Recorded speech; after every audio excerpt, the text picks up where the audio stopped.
Hello and welcome to MPPSC Adda. I hope you all are doing well and you are very much consistent with your studies. आज के इस video में जैसे कि आप देख सकते हैं we are going to discuss paper 4 part B unit number 3। So in the unit number 3 the main heading is administration and management. Under that there is one topic known as stress and conflict management, right? Stress and conflict management techniques and their significance in public service. If this is the topic, then you have to also understand what does conflict means, what does stress means. There are different types of conflicts: functional conflict, dysfunctional conflicts, right?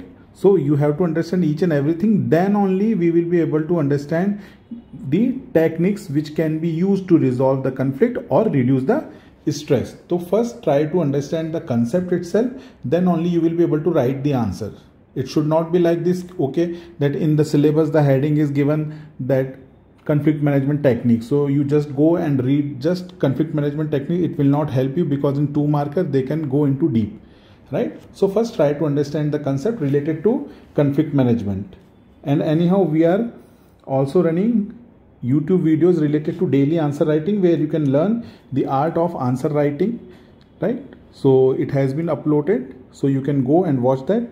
And if you want to join the mains classes, you can join this particular batch or 1-year classes.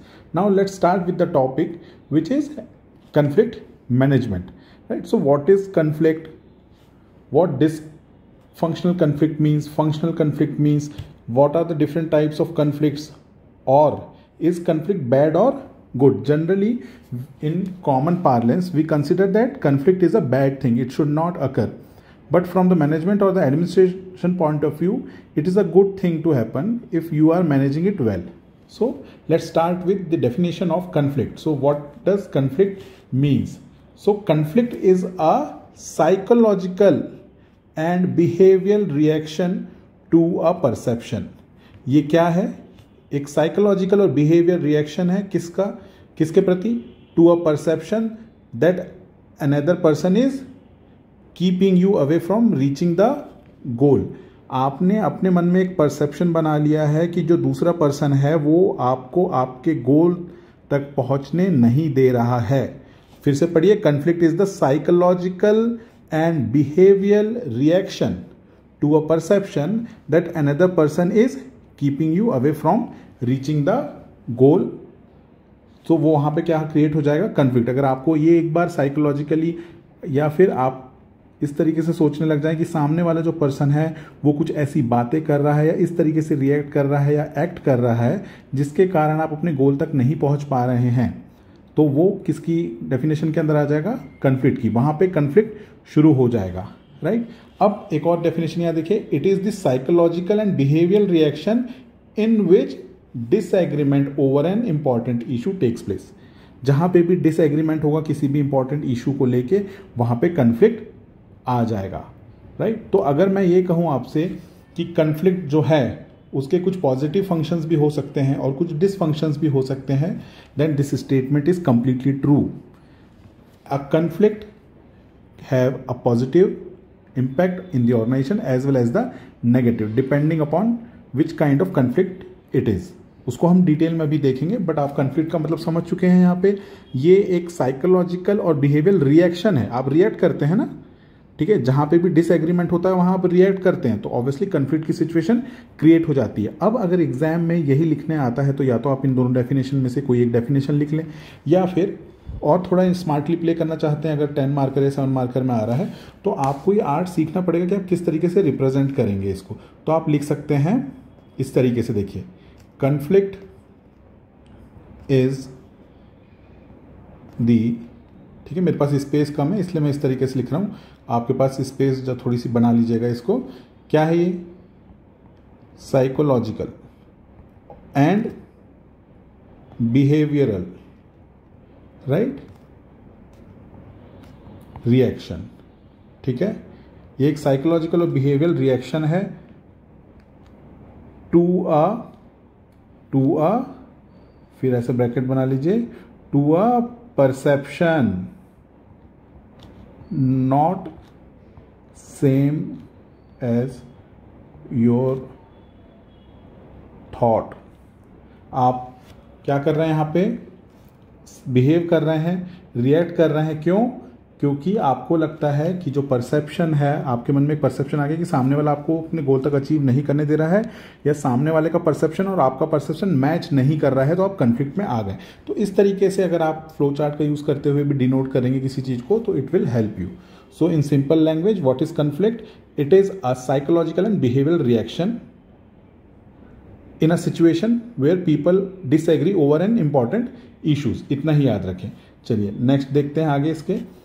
अब जैसे कि मैंने आपसे कहा था कि functions positive भी हो सकते हैं और नेगेटिव भी हो सकते हैं कन्फ्लिक्ट के। सो कन्फ्लिक्ट को अगर ब्रॉडर वे में देखा जाए तो दो पार्ट में डिवाइड करते हैं हम, डिसफंक्शनल कन्फ्लिक्ट और फंक्शनल कन्फ्लिक्ट। तो डिसफंक्शनल कन्फ्लिक्ट वो कन्फ्लिक्ट होते हैं या वो नेगेटिव इंटरेक्शंस होते हैं या वो नेगेटिव डिसएग्रीमेंट्स होते हैं विद इन द ऑर्गेनाइजेशन, जिसके कारण आप ऑर्गेनाइजेशन के गोल को अचीव नहीं कर पाते हैं।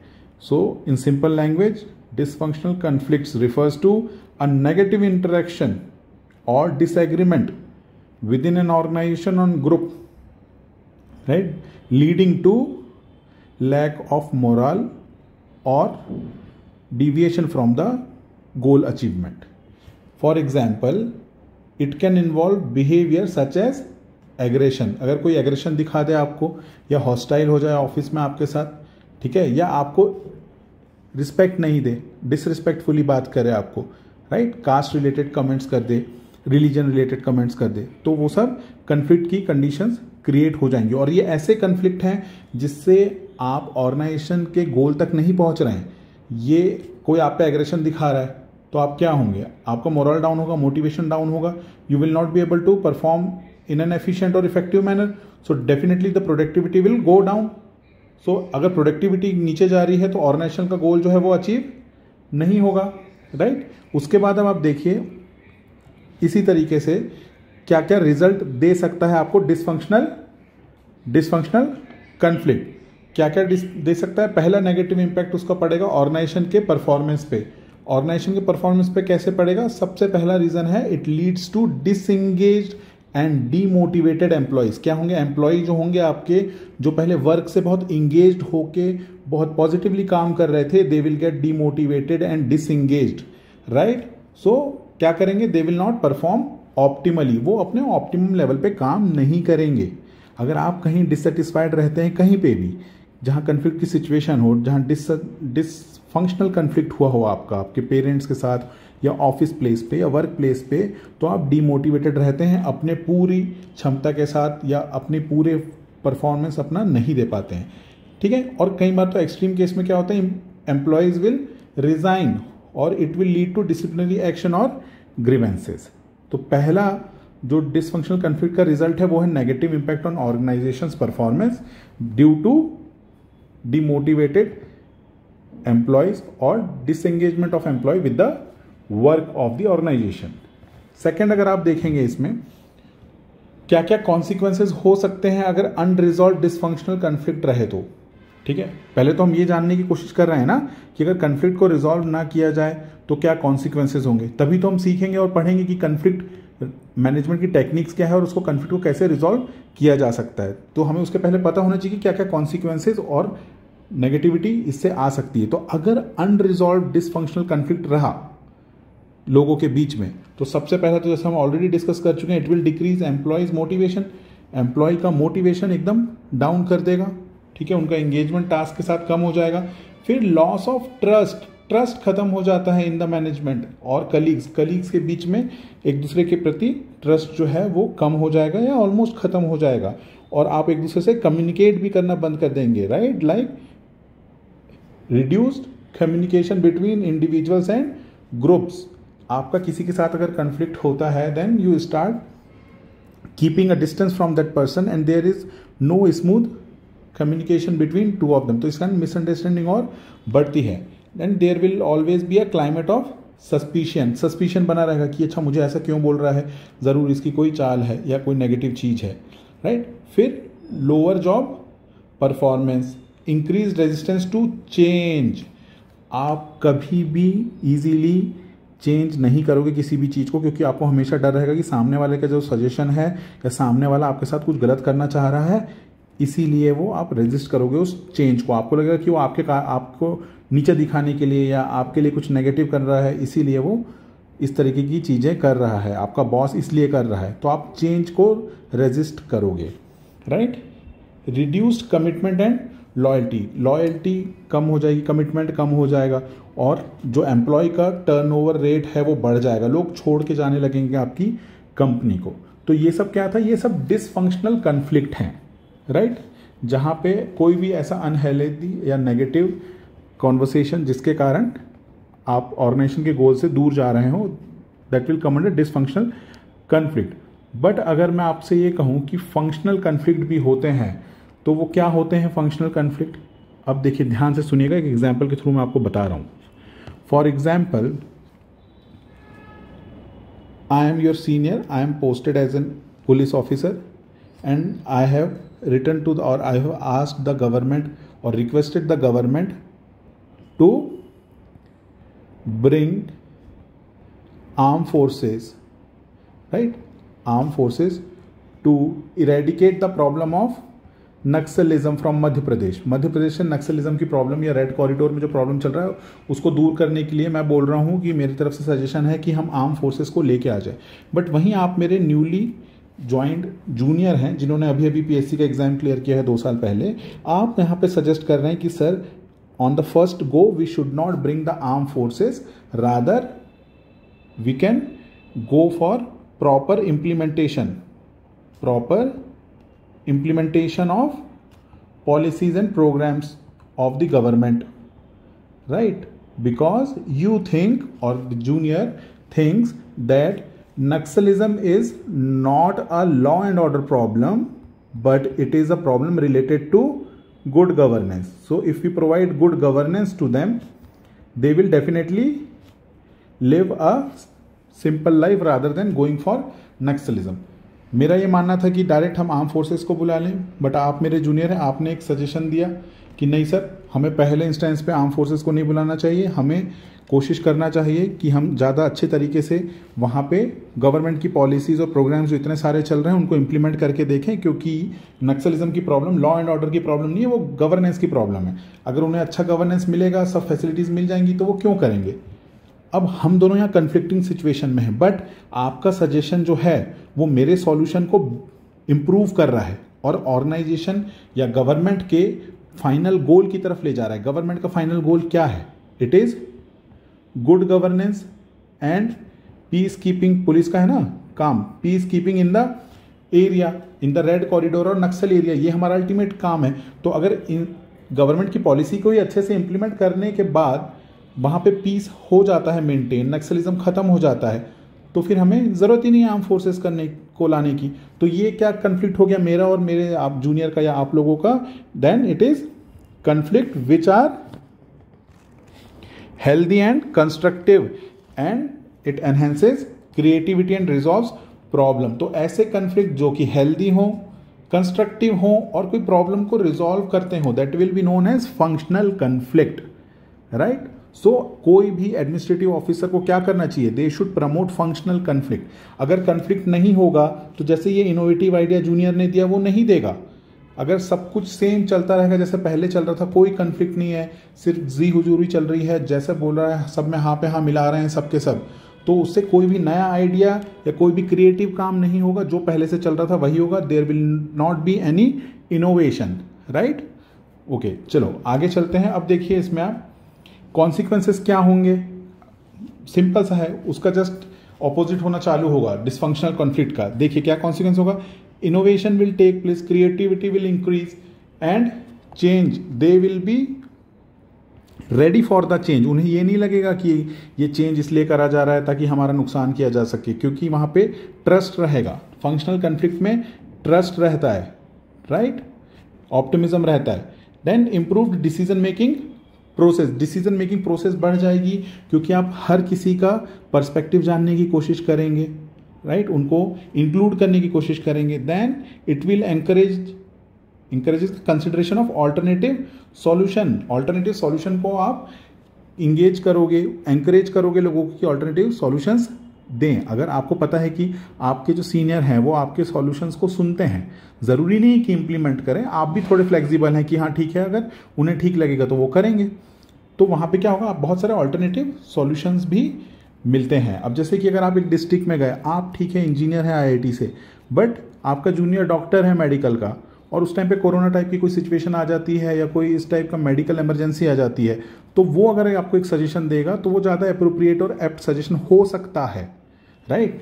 Then synergetic solution to common problem. Synergy मतलब क्या होता है, जिसको बोलते हैं 1 और 1 11, that is synergetic impact.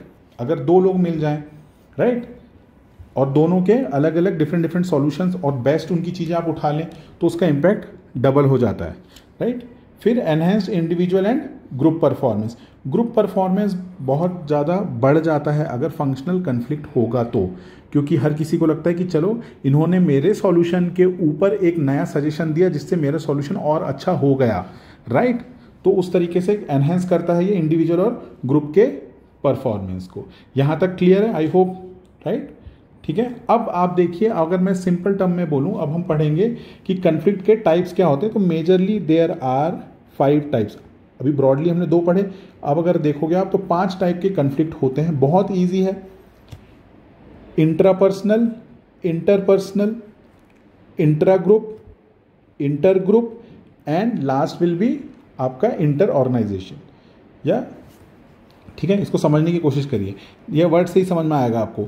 Intrapersonal मतलब खुद के अंदर कन्फ्लिक्ट चल रहा है, ठीक है। So it will occur with in an individual, खुद के अंदर कन्फ्लिक्ट चल रहा है, ठीक है। आपके जो गोल्स हैं, आपकी जो वैल्यूज़ हैं और आपके जो रोल हैं, उससे डाइवर्ज होके आप काम कर रहे हो, राइट। जैसे फॉर एग्जाम्पल, आप एक ईमानदार आदमी हो, बहुत ऑनेस्ट हो, आपकी वैल्यू जो है वो ऑनेस्टी की वैल्यू है आपकी, बट आपको कुछ गलत काम करना पड़ रहा है, राइट, या आपको फोर्स किया जा रहा है, तो वहाँ पे क्या होगा, इंटरपर्सनल कन्फ्लिक्ट हो जाएगा। आप खुद से ही, जैसे मान लीजिए आप एक लॉयर हैं, आप चाहते हैं कि आप वुमेन एम्पावरमेंट के लिए केसेस लड़ें या अच्छे केसेस लड़ें, ठीक है। अब अगर किसी ने कंप्लेंट किया है, ठीक, कि कुछ भी, कि उसके साथ मोलेस्टेशन हुआ या कुछ हुआ है, आप उनका केस लड़ रहे हैं, बाद में आपको ओवर द टाइम पता चलता है कि वो जो है वो फीमेल या वो बच्ची जो है वो फॉल्ट में है रादर देन वो लड़का, ठीक है। तो आपको क्या हो जाएगा, आप देखो यहाँ पे पढ़ के देखो, a lawyer representing a guilty defendant experience a conflict of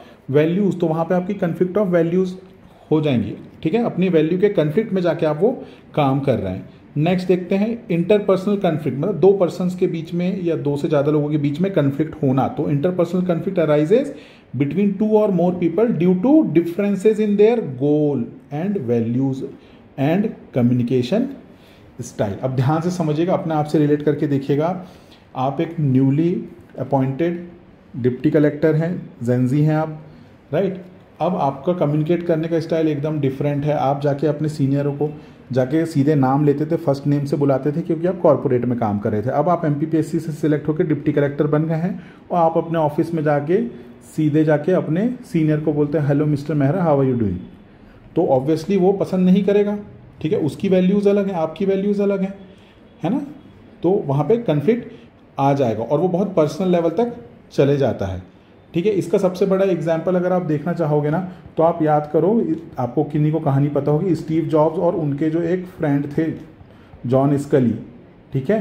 तो जॉन स्कली ने 1984 में वेकेशन के ड्यूरेशन, हॉलीडे के टाइम ही काफ़ी ज़्यादा कन्फ्लिक्ट में आ गया था स्टीव जॉब्स से, और उन्होंने बोल दिया था कि स्टीव जॉब्स को निकालो।